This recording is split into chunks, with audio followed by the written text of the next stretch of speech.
Hello and welcome everyone.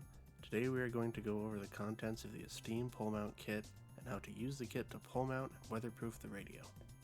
Each pole mount kit has enough parts to pole mount exactly one radio, so you should purchase one pole mount kit for each radio that you plan on mounting outdoors. When properly installed, a pole mounted radio has a NEMA 4 rating for weather resistance. Your pole mount kit will include the following parts: one faceplate cover, 2 pole mount brackets, 1 heat shield, and 1 package of hardware, which includes 4 Phillips head screws, 2 U-bolts, 4 washers, 4 1/2-inch nuts, 2 pole mount clamps, 2 Ethernet boots, 2 direct mount antenna boots, and 1 weatherproof boot for the secondary antenna port. You will also need 1 pole mount compatible radio, a Phillips head screwdriver with at least a 2-inch shank, and a 1/2-inch wrench. The first thing you want to do when installing a pole mount kit is to determine which parts will be needed for this installation. Some radios have only 1 antenna port and will not need the extra boot. If you purchased your outdoor rated Ethernet cable pre-made from us, it will come with a boot pre-installed. If you are installing to a pole that is between 1.25 and 2 inches in diameter, as we will be doing in this example, you will need the U-bolts, washers, nuts, and pole mount clamps.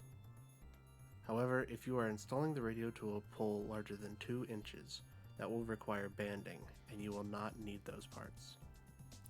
The banding will slot through these small slits on the pole mount brackets, as you can see here. All forms of installation will be using the faceplate cover, the 2 pole mount brackets, and the heat shield. Now that we have determined which parts we will be using, let me show you how to install them on your radio. Start with preparing the pole mount brackets. If you will be needing banding, feed that through now. For this example, we will be installing to a small pole, so we will be using the U-bolts and pole mount clamps.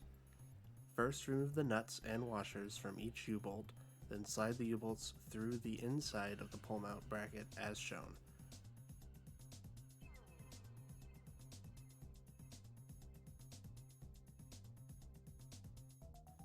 Then put the pole mount clamps on the other end of the U-bolts, followed by the washers and nuts.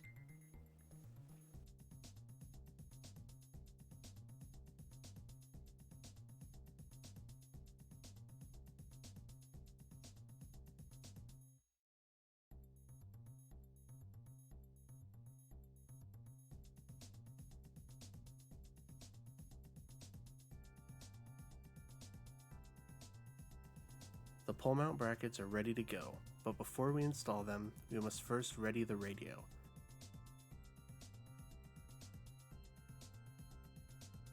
For our example, we will be connecting a single direct mount antenna. Once the antenna is securely tightened down as far as it will go, slide the direct mount antenna boot over the antenna, over the lip on the radio as shown. There should be no gap between the boot and the body of the radio.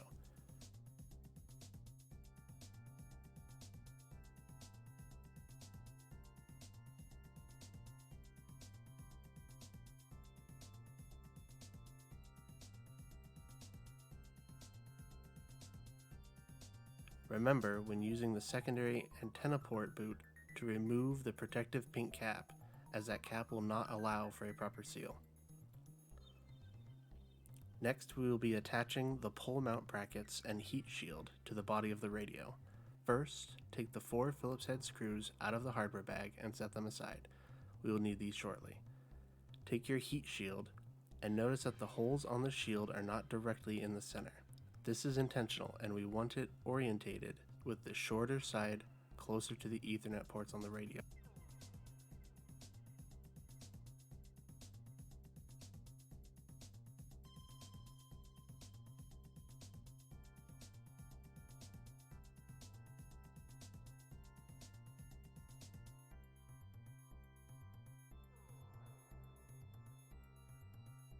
Once the correct orientation is found, line up the holes on the shield with the holes on the radio.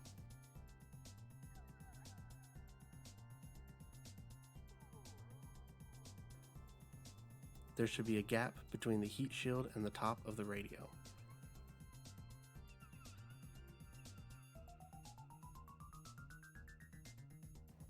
Then take one of the pole mount brackets, line it up with the radio like so.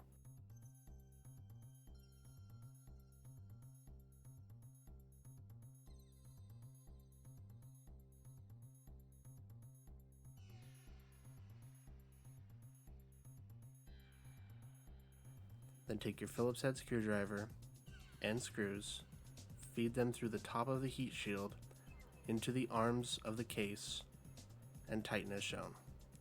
Repeat this process for the other pole mount bracket. Once both brackets are connected, the radio is ready to be mounted.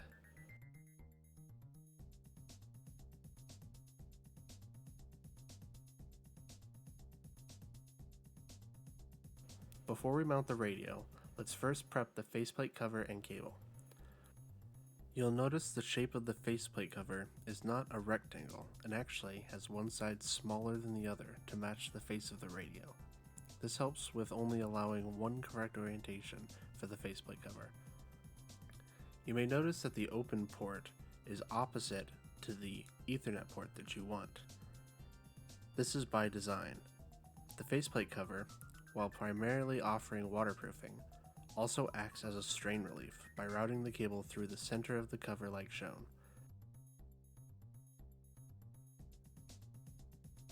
After connecting the cable, firmly press the cover into the face of the radio as shown, and using the knob on the front of the cover, screw the faceplate securely to the front of the radio.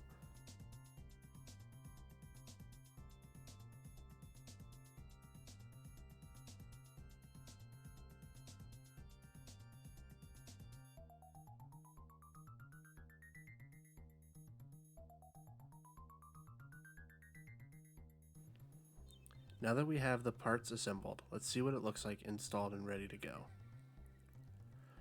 Orientation is important when installing.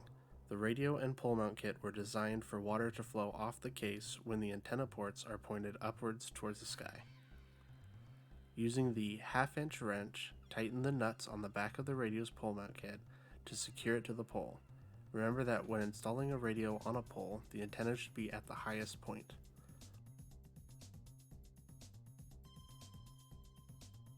Congratulations, you've completed assembling the pole mount kit and installed your radio outdoors. If you have any questions, feel free to contact ESTeem support. Thank you.